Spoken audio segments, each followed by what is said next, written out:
They threw a party, music, laughter, champagne while I was burying my son. My own family. And when I thought it couldn't get worse, they showed up at my door a week later, asking for his money. That's when I decided they would finally learn what loss really feels like. The rain that morning felt heavier than any storm I'd ever known. It wasn't just falling from the sky, it was pressing against my chest, sinking into my bones. My son Ethan was only 7, bright, curious, the kind of boy who asked too many questions about the stars and believed every stray cat deserved a home. The accident happened 2 weeks earlier on a quiet Sunday. One careless driver, one red light ignored on my entire world ended with the sound of shattering glass. But grief has a cruel way of showing you who's real and who's not. My family, my mother, my brother, and my sister in La Promise, they'd be there for the funeral. They said they'd take care of everything. I believed them, because when you're too broken to stand, you cling to any promise that sounds like help. The ceremony started at noon. I waited. Every car that passed made my heart jump. But no one came. Just the priest, 2 of Ethan's teachers, and my best friend Rachel, who held me upright when my knees gave out. My family's seats stayed in the empty front row, right next to Ethan's favorite blue flowers. After the service, Rachel showed me something on her phone. A social media post. My brother and his wife, smiling, holding wine glasses, surrounded by balloons and flashing lights. Celebrating Mum's birthday. The caption read, "Same day, same hour." My mother, my own mother, was in the background of the photo. Raising a toast, something inside me cracked, clean and silent. I didn't cry. I didn't scream. I just stopped feeling. That night, I sat in Ethan's room, touching the drawings taped to his wall. The little rocket ships and smiling suns. I promised him out loud that no one would ever disrespect his memory again. The next morning, a black envelope arrived in my mailbox. No return address. Just one line written in my brother's handwriting. Let's talk about Ethan's trust fund.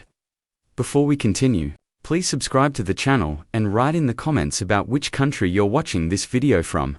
Enjoy the story, and that's where everything changed. Because if my family thought I'd hand over my dead son's money, they didn't know what I'd prepared for them. I didn't sleep that night. The envelope sat on my kitchen table, its black paper slick under the light, like something alive. My brother Mark had always been good at pretending.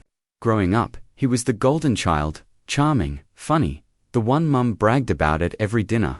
And me, I was the quiet one. The one who didn't argue. The one who cleaned up his messes. But when I read those 6 words, "Let's talk about Ethan's trust fund," something inside me shifted. It wasn't grief anymore. It was something colder. Ethan's trust fund wasn't some fortune. Just a modest account I'd started when he was born. Money from small savings, birthday gifts, and his father's insurance after he passed. I never told my family how much was in it, but apparently, they'd found out somehow. The next evening, Mark showed up at my door. He didn't bring flowers, didn't even say he was sorry. He just stood there in his designer jacket, holding a cup of coffee like this was any other visit. "Hey sis," he said, smiling like nothing had happened. "You look tired. You holding up?" I didn't answer. He sighed, stepped inside without asking. "Look, I know things have been hard, but Mum's been thinking Ethan's trust fund, it shouldn't just sit there. Maybe it could help the family, you know, with the house. Or the business." I cut him off. "You partied during my son's funeral." That made him freeze. Just for a second. Then he laughed, nervously. It was Mum's birthday. She didn't want to cancel. She said Ethan wouldn't have wanted sadness. Ethan was 7. "Mark," I said quietly. "He wanted a puppy. Not people dancing while he was being buried." He rolled his eyes like I was being unreasonable. "You always make things dramatic. It's not about the funeral, it's about doing something useful with what's left." I stared at him. "What's left?" He leaned forward, lowering his voice. "The money, Claire. Mum's debt is bad. I had to sell my car. We could use some help. Ethan doesn't need it anymore, and you shouldn't be alone with it." I didn't respond. Just walked to the counter, picked up the black envelope, and handed it to him. "You can tell Mom," I said, "that I already made arrangements for Ethan's trust fund." He frowned. "What kind of arrangements?" I smiled, but there was nothing kind in it. "Let's just say the money will make sure people get exactly what they deserve." Mark stared at me, confused, then shrugged. "You're losing it, Claire." He left, slamming the door behind him. When I turned back toward the kitchen, the letter wasn't the only thing on the table anymore. Next to it sat Ethan's favorite toy car, one I hadn't touched in weeks, and it was facing the door, like he was watching Mark leave. That's when I knew this wasn't over. Not by a long shot. That night, I couldn't shake the feeling that someone or something was in the house with me. The air felt heavier, the kind of stillness that makes your skin prickle. Every creak of the floorboards sounded like footsteps. But I wasn't afraid. For the first time since the funeral, I felt calm. Focused. I opened Ethan's closet and pulled down an old wooden box from the top shelf. Inside were photo albums, his drawings, and a USB drive his father used before he died. That little drive held every financial record I'd ever saved: insurance files, legal documents, and something my family didn't know existed, an audio recording from my husband's attorney. Dated 6 years ago, when Ethan was born, my husband had set up 2 accounts. One was the small trust fund everyone knew about. The other was hidden and touchable, unless Ethan reached adulthood, or, in the event of his death, transferred solely to me. My family had no idea that account existed. It was worth hundreds of thousands, including my husband's life insurance and shares from his old company. That's what they were really after, not Ethan's small trust fund. They wanted everything. The next morning, I called the lawyer who managed the second account. His voice was steady. "Claire, the transfer's secure. No one but you has access. But if you want, we can move the funds offshore quietly." I told him yes, and that's when the plan began to form. Over the next few days, my family tried to play nice. My mother called, pretending to care. "Honey, how are you holding up? We should have dinner soon. Talk things over." "Dinner?" I asked. "You mean like the one you had during Ethan's funeral?" Silence. Then, "Don't be cruel, Claire. Everyone grieves differently." They wanted me to feel guilty. They wanted control again. But I'd learned my lesson. Love without respect is just manipulation. So, I agreed to dinner. I told them I'd bring the trust paperwork and we'd settle things. That night, I went through Ethan's things one last time, choosing what to keep and what to leave behind. When I picked up his toy car again, it rolled across the table on its own slow, steady, and stopping right in front of a photo of Mark and Mum. I whispered, "Don't worry, baby. Mummy's got this." When I showed up at Mum's house 2 nights later, they were all there: Mark, his wife, and my mother, smiling too wide, waiting for the money. But what I brought wasn't paperwork, it was a drive that would ruin them. Because little did they know, Ethan's trust fund wasn't the only thing I'd been keeping track of. Mum's single quotes est house hadn't changed since we were kids. The same white curtains, the same ticking clock, the same faint smell of vanilla candles that once made it feel like home. Only now, it smelled like rot under perfume. Mark opened the door before I could knock twice. "You made it," he said, with that fake warmth he used on clients. Behind him, the dining table was set with fine china and wine glasses, too elegant for a simple family dinner. It was a stage, and I was the audience. Mum smiled, too brightly. "Claire, sweetheart, I'm so glad you came. Sit down, please." I sat. My hands were steady. On the surface, it looked like a peaceful meal, but beneath the polite laughter, every word felt loaded. I could feel them waiting for the envelope, the documents, the money. Mark poured me wine. "So," he said casually, "did you bring what we talked about?" "I did," I answered, setting the small flash drive on the table.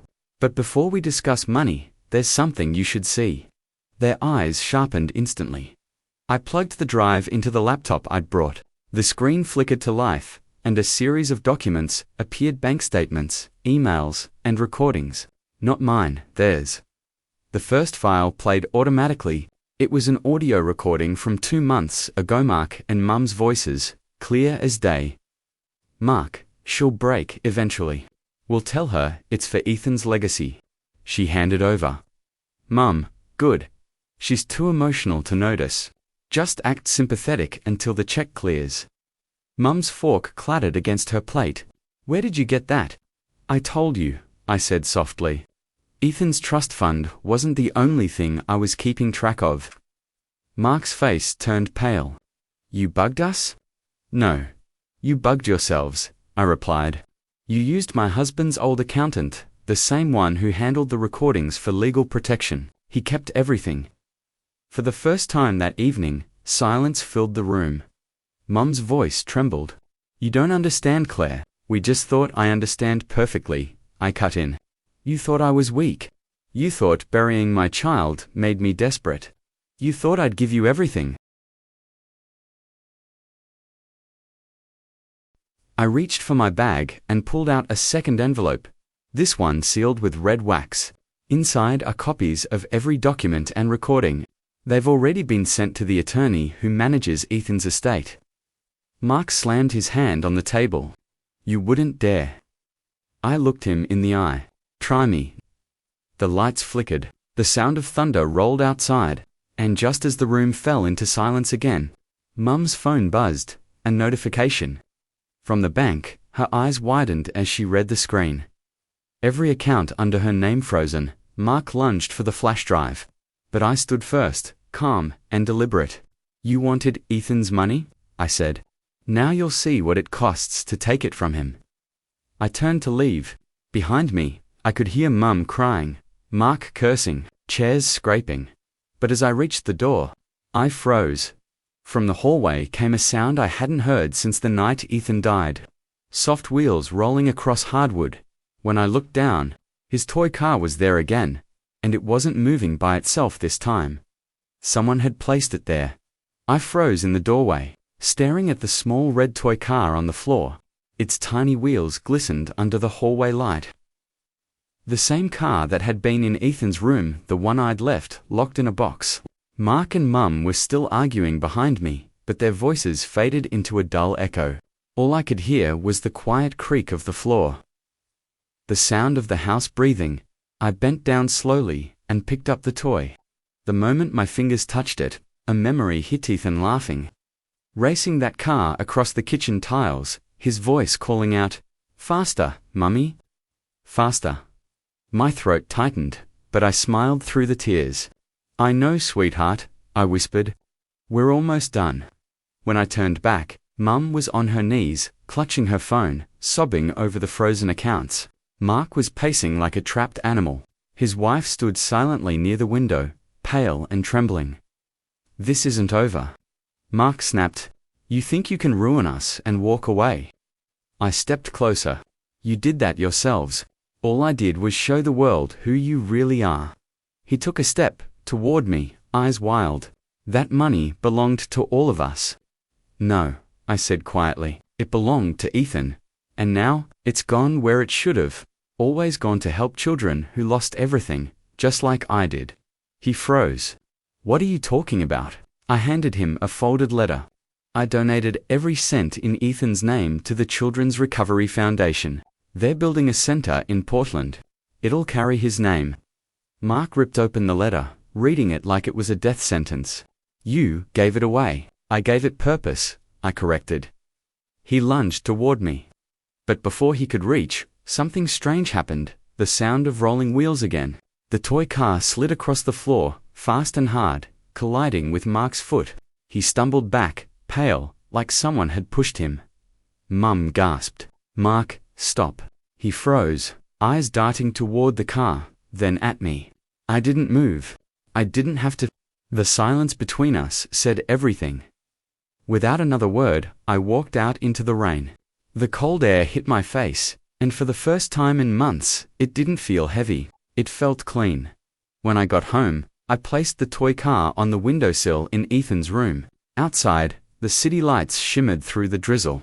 And for just a second, I could have sworn I saw his reflection in the glass, a little boy smiling.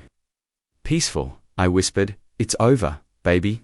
They can't hurt us anymore. And as I turned off the light, The toy car rolled once more, stopping at the edge of the window like a wave goodbye. Because sometimes, justice doesn't need revenge. Sometimes, it only needs truth. And the courage to walk away.